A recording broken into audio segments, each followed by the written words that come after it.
Praise the Lord. மீட்பெரும் இரட்சகருமாகிய இயேசு கிறிஸ்துவின் இனிய நாமத்தில் உங்கள் அனைவருக்கும் என் அன்பார்ந்த வாழ்த்துக்கள். இன்றைய வேத வசனம் யோபு புத்தகம் 5ஆம் அதிகாரம் 9ஆம் வசனம்.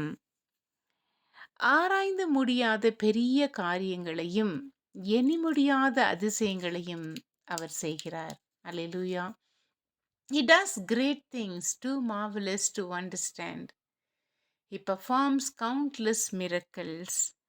நாம் யோபு புத்தகத்தில் 37ஆம் அதிகாரத்தில் படித்தோம் என்றால் இப்படியாக கூறப்படுகிறது. தேவன் தம்முடைய சத்தத்தை ஆச்சரியமான விதமாய் குமுற பண்ணுகிறார். நாம் கிரகிக்க கூடாத பெரிய காரியங்களை அவர் செய்கிறார்.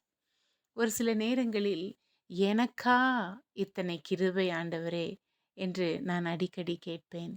எனக்கா ஆண்டவரே, தகுதியே இல்லாத என்னையும் நீர் நேசித்து எனக்கு இத்தனை கிரகிக்க கூடாத, அதாவது ஜீரணிக்கவே முடியலன்னு சொல்லுவோம்ல, அந்த கிரகிக்க கூடாத பெரிய காரியங்களை அவர் செய்து கொண்டிருக்கிறார். அன்பார்ந்தவர்களே, பாடுகளின் மத்தியிலும் கூட யோபு தாம் ஆராதிக்கிற தேவன் யார் என்பதை உணர்ந்தவராய், அறிந்தவராய், புரிந்தவராய், விசுவசித்தவராய், அந்த நம்பிக்கையை கொஞ்சம் கூட இழக்காமல் அவர் ஆராய்ந்து முடியாத அதிசயங்களை செய்வார் என்ற நம்பிக்கையோடு கூட இருந்ததினால் அவருடைய முந்தைய நிலையை காட்டிலும் பிந்தைய நிலையை பூரணமாக ஆசீர்வதித்திருந்தார்.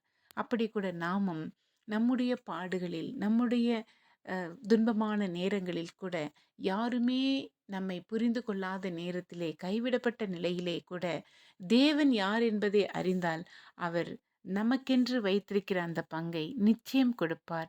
அது நாம் கிரகிக்க கூடாத பெரிய காரியமாயிருக்கும். God bless you.